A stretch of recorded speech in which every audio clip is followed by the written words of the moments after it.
Welcome to episode 40 of A Fighting Chance. I'm Jared, and of course we've got our main man, Salvador Garcia. How's it going? What's up? How's it going, dude? We just interviewed Billy Goff, and that was a moment that I will never forget. I'm going to cherish that for the rest of my days because that's a good man right there. Good man. You presented this to me earlier this week, maybe even last week, and then we had to reschedule. Maybe even back in April, and we had to reschedule for another 6 months. But you know what? It happened, and he's a gem of a man. Gem. Yeah, I'm definitely looking forward to see him fight next whenever that happens. I mean, it's not that hard. It's not that hard for us to become lifelong fans. All you got to do is basically give us 20 minutes of your time. Yeah, it doesn't take much. Not easily or easily impressed. Give us 20 minutes of your time and also tell us that you agree that Ian Gary is annoying and we're lifelong fans. Dude, I'm so happy that he responded. Like he said he's fucking corny. That was like the best way he could have ever put it. That was awesome. He did. Yeah. And you know what? Which I knew he wasn't going to be an Ian Gary fan. Yeah, makes sense. You know Everything why? checked out, you know? 2 first names, dude. I feel like he knew that. Huh. Yeah. What are other 2 first name guys in the UFC that are just like Bilal Muhammad is, I guess, 2 first names, right? There's another guy that that's good. Yeah, that seems like one. That for sure seems like one. What else we got here? Other 2 first name. I don't know. Ian Gary is such a good example. Yeah, he's like the example. Jared Gordon. But that's your brother in name. Yeah, but it's 2 first names. Yeah, there's some. I can't even mimic his voice. I'm not even gonna try. Yeah, please don't. Please don't for our This is ridiculous. That's your Jared Gordon. This was not 10-8. That was not 10-8. Another 2 first name person is. There's got to be one at heavyweight that's annoying. Parker Porter, dude. You know, Parker. He's not annoying, but Parker Porter is like the biggest meme in MMA recently. It's really funny because he fought John Jones like really early in their career. They did. And people are like, the fight to make is John Jones versus Parker Porter 2. Book it on MSG. And there's all kinds of memes. I think it's funny. Parker Porter and John Jones fought at 205. Yeah, those are 2 timelines that intertwined. How did that go? They didn't fight at 205. I'm pretty sure it was a heavyweight. Let me see. John Jones he just fought at heavyweight for the first time. Yeah, but maybe like amateur's different, you know. Oh, really? He used to, or not amateur, but like early pro. John Jones and Parker Porter fought 20 years ago. Here it is. June 20th, 2008, World Championship Fighting 3. John Jones knocked out Parker Porter in 36 seconds. Epic. Book him on the pod. Parker Porter also fought Gabriel Gonzaga. What a random career. How about Canelo? Dude, so Saturday, I was working, so I wasn't as depressed that there was no UFC. That's good. fights. Yeah, that actually makes it less depressing. It distracts you. Yeah, for sure. But then I got home and I'm like, I can't really fall asleep. And I remember, Canelo fight. I started watching the Canelo fight instantly. I was out instantly, dude. Nice. It was a quick reminder of how boring boxing is in comparison to a UFC card.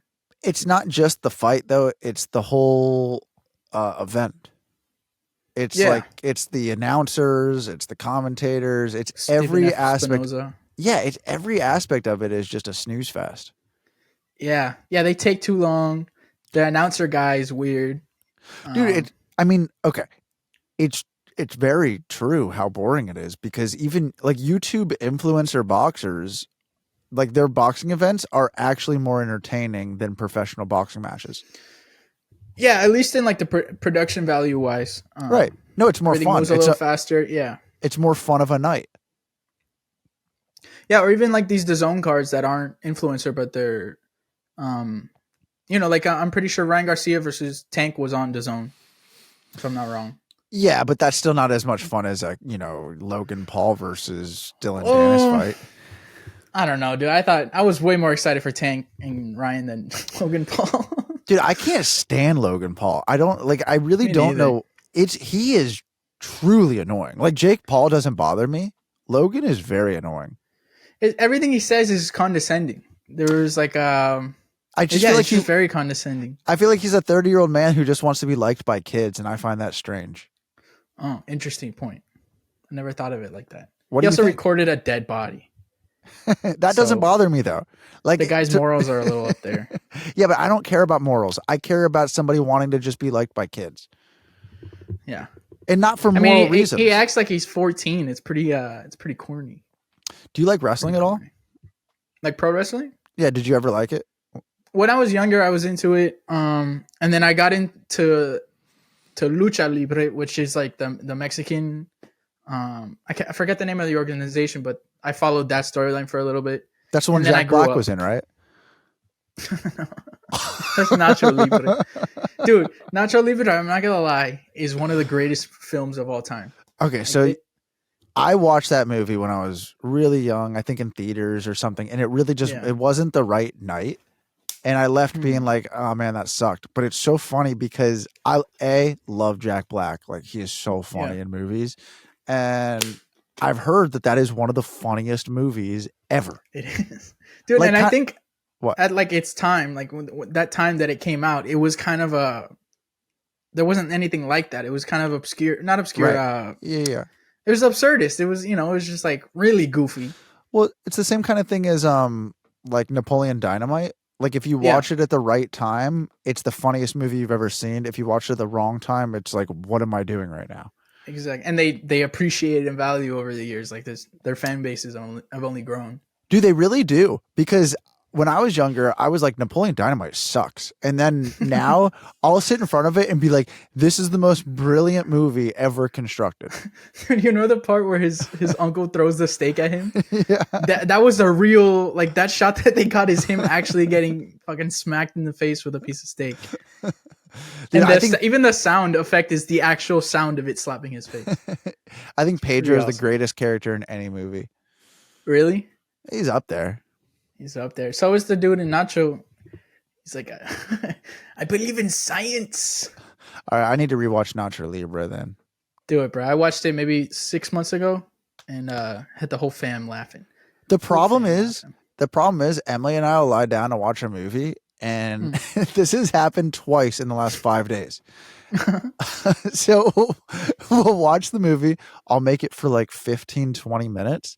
I'll wake up as the movie's ending, and I'll be like, oh, that was a good movie. Like I'll literally, I'll say it like I actually made it through the movie. And she's like, you literally watched 10% of this. And having was hard like, opinions on how good this movie is. I literally, we were watching, oh my gosh, this horrible Ashton Kutcher movie with Reese Witherspoon. Yeah, I can't stand him. Why would you watch it?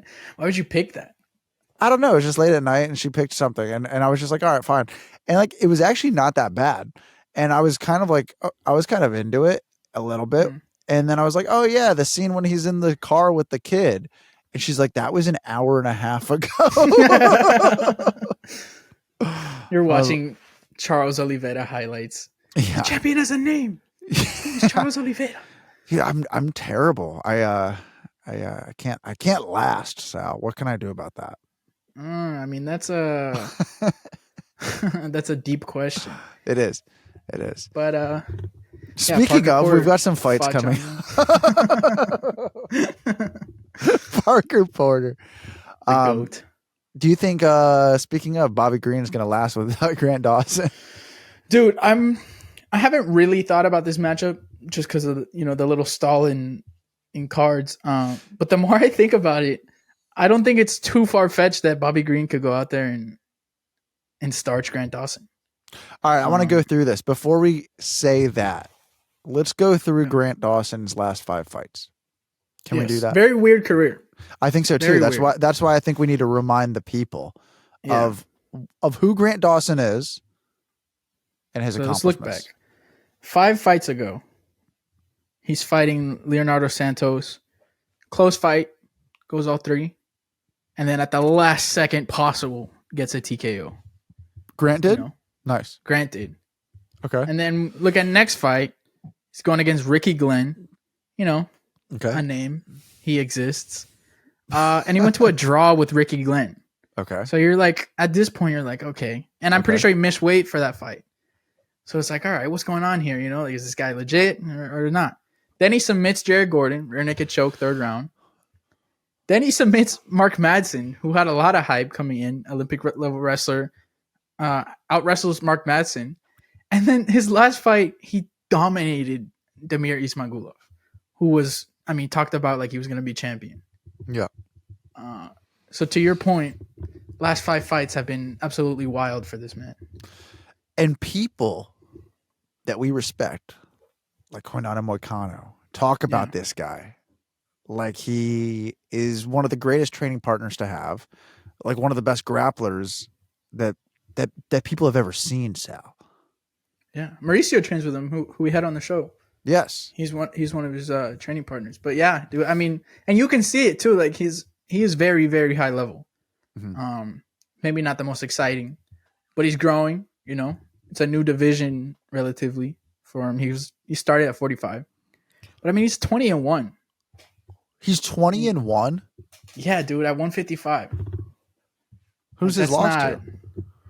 It was not even in the UFC. It was. So wait, he hasn't lost in the UFC?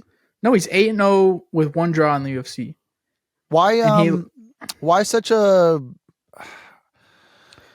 Well, there's a lot of injuries. He missed weight a few times. Where are those injuries? What kind of injuries? Injuries, like if I look at, because he came off Contender Series, which is crazy how long ago Contender Series started when you think about it. Mm-hmm. But yeah, he won that contract August 15, 2017, and he didn't fight till March 9, 2019. So I'm not sure. I'll do some more research on why that happened, but just automatically there's like a 2-year gap just to debut. And then he didn't have like, you know, the greatest wins up until the Mark Madsen and the Damir, because last 3 fights really kind of put him on the map, and it's most active he's been in a few years. But yeah, it's just a weird, like he's number 10 in the division. I'm not sure why they did a Bobby Green matchup. What's Bobby? I don't see Is Bobby's not even ranked. That's right. Yeah. You know, and Bobby had a pretty bad loss just like 2 fights ago. Yeah, dude, it's just a very odd matchup. It's odd for a main event. Like if this is, you know, just on a main card or something like that, it's exciting. But yeah, I don't know what the matchmakers were thinking here. I just don't think there was anybody above him that they could match him up with right now. I mean, let's look at 55. He's number 10. Dan Hooker's hurt. Armin's fighting Benil, I'm pretty sure. Fazeev just lost. Gamrod is a teammate of him. There's Jalen Turner. Yeah, I guess now that I look at it, there's not really. I mean, maybe like a. Yeah. Because Moicano's at the same gym too. Yeah, like 2 of the guys in the top 15 are teammates. This is a problem. They need to all dismantle, disband, 3. or train somewhere else. 3 or 4. There's Renato, Grant Dawson, and Dustin Poirier are all ATT. Yes. And Mateus Gamrot, 4 guys. Look how crazy that is. 4 guys in the most dangerous division, I think, in the sport. All train out of American Top Team. That's not as bad as 170 at Killcliff, though. That's true. We got what? Gilbert? Kamaru? But no, he's more with Trevor now. He's no. Is he back? Yes, back. Oh, okay, so that's back. 2. Shavkat and Ian Gary when Ian's in town. But Ian left actually. Okay. Vicente though is at Killcliff. Okay, Vicente.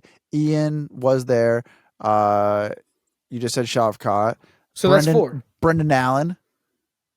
That's 85 though. Okay, he was. Okay, yeah. Yeah.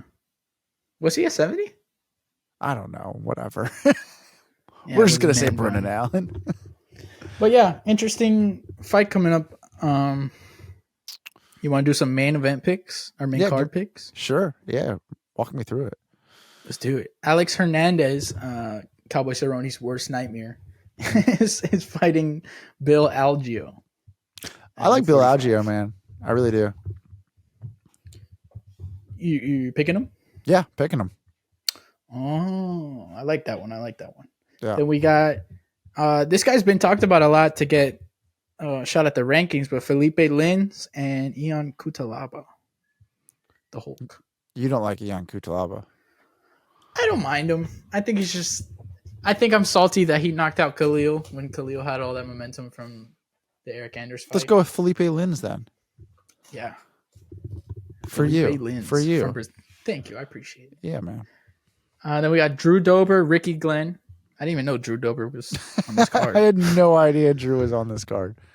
And look how funny that is, right? Who is Drew fighting? Ricky Glenn, who was the guy that went to a draw with Grant. Dude. You go from getting knocked out by Matt Frivola to fighting Ricky Glenn?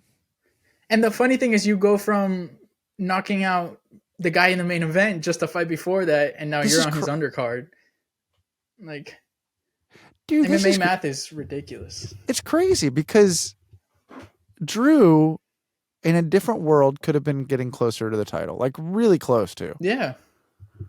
Dude, I honestly thought this was going to be his run. Like, I mean, how he was running through people was pretty violent. He'll win this fight. Yeah, I think this is a good one. I don't want to say a toss-up because, obviously this guy's training hard and all that. But if he doesn't win this fight, though, he's going to be fighting... in the PFL? He's going to be fighting Tony Ferguson after Tony beats Paddy Pimblett. Oh, yeah. Please, I hope to God they don't make that. That would be horrible. What, Paddy or Tony versus Drew Dober? Yeah, dude, I don't want to see that. Yeah, it's a good fight, dude. I think Drew would, unfortunately... I don't even want to think about that. I don't think anybody beats Tony until they beat Tony. Interesting. Yeah. Did you? I know you messaged me earlier that MMA Hour had a good lineup. What was his interview like? I haven't checked out the whole thing. I just I was too busy listening to Tony with Brett Okamoto first. Yeah, I heard about that. I heard that like he seemed pretty coherent, which is dude. Tony always seems coherent. Tony always seems coherent. I mean, not really. Sometimes, like for example, when he came back, the fight after the whole Dana White privilege thing, which I mean, it seemed like he was okay with it. He was joking about it. He made the joke, and then they asked him about it, and he got very mad. He's like, "That's not funny. I don't find that funny at all." He's a little flip floppy, He's a wild card, man. He is. When dude, Tony was coherent even after he flipped his car. Not cool, dude. Not cool. Alex Morono versus Joaquin Buckley at 170. So this is 170. Joaquin Buckley. Really? Is he just trying to get? Is he just trying to get that Kevin Holland fight back? I think so. I think Kevin Holland calls him his son any chance he gets, and I think that's definitely getting to him. Who's he fighting? Alex Morono. Who I like Alex Morono. I think he's legit. We were talking about not being yourself earlier on the Billy Goff interview that will be coming out soon for all you fans out there. Who wasn't being themselves? That with Ian Gary, that is corny to kind of like, Yeah. And I think that's what went wrong with Joaquin Buckley. Like he had all that momentum from the Impa Kasanganai knockout. Mm-hmm. I think I butchered that name. I know Impa is his first name. And he just started getting real corny, like, overstepping with call outs and like stepping to, like he stepped to Jack Della Maddalena and he's like, let's fight, let's do this. And he's like, but I want to fight in 4 months or some shit, like tell him to wait. I think he talks a big game and he's not really about it. And it's kind of like his career it hasn't taken the jump that he could have taken had he capitalized. He had a few moments though that have gone viral other than just the knockout. Yeah. Because when he had that fight where he had that the self-defense trainer in his corner. Do you remember? Do you know who I'm talking about? Yes, the Yeah. dude from Detroit. Dude, I that can't remember his name. I know you're talking about that. Dusty or something. Yeah. It was. I don't think it was Dusty, but it was really close to that. That guy was awesome. By the way, that guy, truly awesome. Dude, Sean Strickland like threw him into a glass case. Oh, that guy. Yeah, they were doing like he was trying to show some shit on Sean, and Yeah. I guess Sean was trying to be like, "This is not gonna work." And they were inside of a gun store, so they're next to a glass case with all the guns in it. Yeah. And the guy tries it on something, and Sean just like he just throws him into the case, and it falls and it breaks and shatters. It's like, oh, it's a funny video. That is not funny, Sean. Do not throw Dusty, whoever he is. I still love that Sean Strickland's champion. It is, yeah. It's a good thing. So speaking of middleweight, next matchup. No, but I didn't give my pick. Oh, my bad. I'm just running. We're going with Walking Buckley. Oh, interesting. Yeah. And we got Joe Pyfer. Be like Joe Pyfer. Damn, it's a good card. Yeah, versus Abdul Razak Al Hassan. We're going Joe Pyfer. How can you not go with Joe Pyfer? Who doesn't love Joe Pyfer? I love Joe Pyfer. So He's I'm not a Philly one of those guy. people. Yeah. He goes for the liver. Yeah, right for the liver. Right for Pow! the liver. Pow for the liver. Dude, I feel like you could do a nasty John Anik impression. Like just nail it. I hear it. It's there. I'd have to hear it and then I'll do it. I feel like you can build on that. Play Maybe that's something you come back next week. Pull up some Anik for me. Oh yeah, your sounds don't work. Oh, sorry. I feel like a loser. And then main event. Grant Dawson versus Bobby Green, who has 14 losses on his record. I feel like Grant Dawson's got to win. So I'm going to go with Grant Dawson. It's a safe pick. Pick. I feel like that was a pretty solid main card pick. All of those. Yeah, I mean, kept it safe. Pretty solid. It felt safe. That's what we do. We're just solid around here. You know, yeah, solid interviews. We play safe. We play safe. We're not trying to hit it big. We're just trying to be all right. Yeah. We're trying to just, play a little dodgeball. It's a safe game. Maybe some kickball. Capture the flag. Flag football? Sure. You ever play water polo? No, I've never played water polo. Good game. Have you? Yeah, it's a fun game. You got to tread water. It's nice. Did I ever what? Yeah. I was going to say, did you ever play, when you were little, a game called Infection? Where I guess it's kind of like tag. No, I had a high school girlfriend who gave me an infection. Is that the same thing? Yeah. Oh, no. Yes, I played that game. No, I've never played Infection. Yeah, I don't know why I brought that up. It's pretty weird. Running out of things here.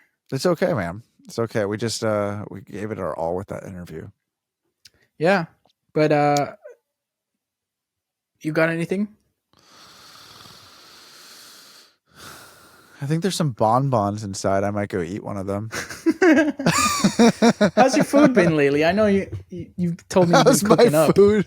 How's my food been? This is interesting. Tell me what I've been cooking. The food situation. Yeah. What you got going? Well, I just went over to my mom's house. She made a spaghetti meat sauce. My cousin was in town. She did great spaghetti meat sauce. Homemade sauce, homemade whole thing. It was she made these little she said it was really easy to do. She I don't know how she did it, but she basically put Parmesan cheese down on like a tray and put it in the oven, and it turned into like a Parmesan cheese shell, and she made it into so she put Caesar salad over that. So it was like basically like you held your Caesar in like this Parmesan crusted. It was awesome. So like the Panera bread bowl, but Parmesan cheese for a salad. Yeah, and she said it's just so easy, but it seems very like, oh my gosh, look what you did. Yeah.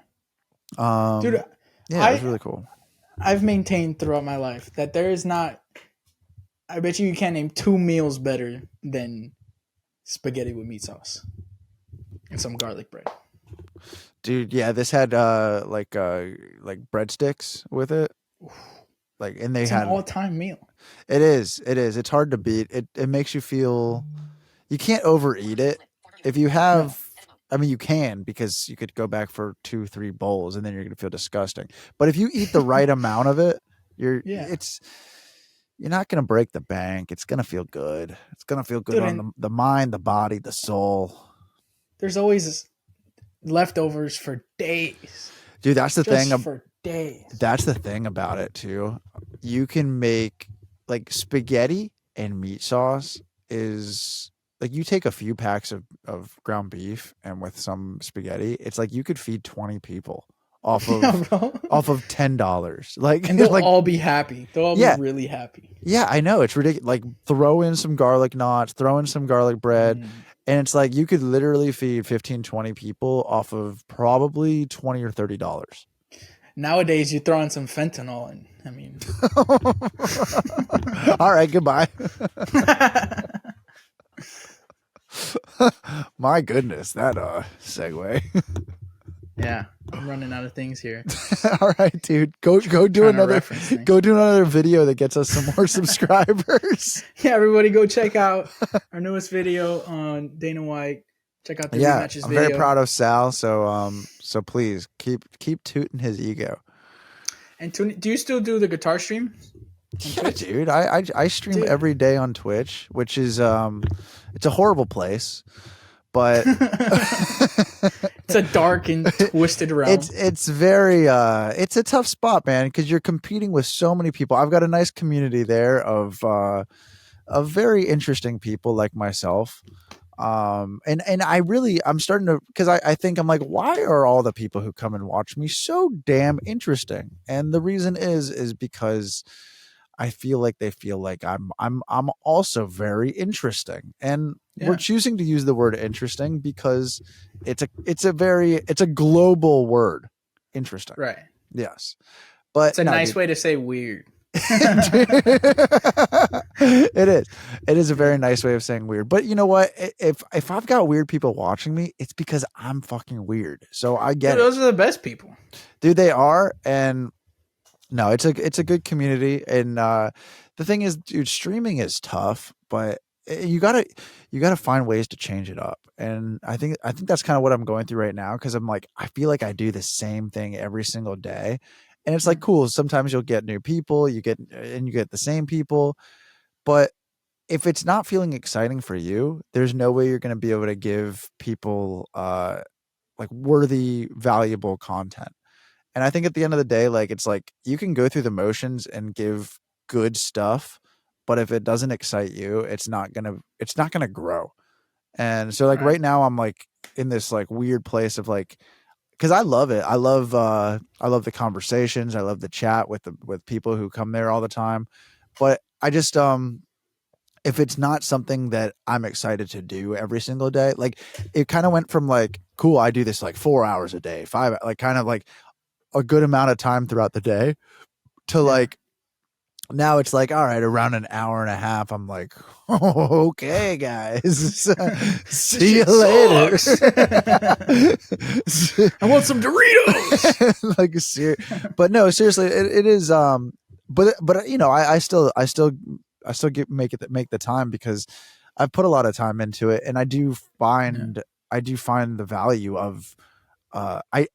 I do think it's good. Like, I do think the channel is good. I do think like the feedback I get is good. Like everything about it. But at the same time, it's just like you can't beat a dead horse. I lost you. No. Whatever that means. No, Jared. You pressed a button. Can you hear me? I can't hear you now. Hello, hello, hello. This is just awkward. All right. See you later. Thank you for tuning in to Fighting Chance. I'm Jared. Gotta click the bell. Sal. Oh, hello? Hey. You're back? There we go. What happened? I don't know. You just froze completely. Oh, okay. But what were you saying? I was like, it's like, you know, it's just kind of sometimes it's like beating a dead horse. I was like, or whatever that means. And then you're gone. And I was just like, all right, well, thank you so much for tuning in. This guy's gone big time. Just fucking ignores me now. I was like, please ring the bell for notifications. But yeah, no, streaming is, I mean, it's rough to, like to be that entertaining and that engaging for the amount of time that people put into streaming is, I guess you could call it an art, It is, dude. Yeah. And the thing is, like, I know that, like, when I have the guitar in my hand and there's like the requests for, songs is available, I know that people are going to request songs, but I also know that it's like, cool, this is entertaining for you right now. Like the one person who requested this song, it's not like a globally, like entertaining. Like I feel like often I'm way more entertaining when like entertaining, not talented, but entertaining without a guitar, with like just like fucking talking shit and chatting with people. Like, so like I sometimes feel like, and sometimes my best streams are when I'm just like there's been times where like David's been sick and like he's not running like the request like section for the stream. So like I'm literally just chilling with the guitar, like creating like atmospheric music and just like telling stories. And I feel like that is like sometimes the thing that could actually develop into a bigger thing, because people like hearing, experiences more so than like just, hey, could you shred some licks over my tasty song request? Play Freebird. Yeah, please. And play it good. Yeah. No, and the thing is, it's like, I know I really just, I feel like I got to change, like have like a schedule. Like, I feel like it's like, okay, cool. Like Monday, Wednesday, Friday, I'll take song requests. Like Tuesday, Thursday. I don't know. There's something there. 'Cause when I'm not streaming, the people who like watch me are like, are you going to stream today? Are you going to stream today? So like, it's like, I know there's value to it. I just, like I said, if you're not excited about what you're doing, you're not going to, make the right choices of how to grow something if you're not putting that excited energy into it. So when it feels like a drag, it's like, all right, I'm going to go inside now and stretch my legs, because it's weird, dude. Sometimes it's like 4 hours will feel like an hour, and sometimes an hour and a half will feel like 3 days. Yeah. Yeah, I've experienced that with like music. Like there's times where I'm like, oh my God, this is awesome. And like you said, it's 4 hours and then it's gone. And there's other times where like no ideas are coming. Dude, that's actually a really good way to put it. No, saying that it's actually about music is actually a really good way to put it, because there's times where I'm playing music where I'm like, I could literally be shredding over anything right now and feel the happiest me ever. And then there's other times where I'm like playing just as well and I'm like, this is fucking stupid. So yeah, your mind's somewhere else. You're not present in it. 100%. No, that's actually a really good way to put it. Yeah, thank you. I appreciate it. All right, my man. This has been good. This has been fun. But yeah, everyone go check out Jared's Twitch, where he'll be streaming. Yeah, Jared Hara on Twitch. Please check it out. Jared Hara, the Blind People Watcher YouTube channel. But more importantly, just keep living a fighting chance. You got to put your all into every day, and just click on Sal's videos, because we got to give those a fighting chance. That's really what's important. Wordplay. Yeah. Pretty awesome.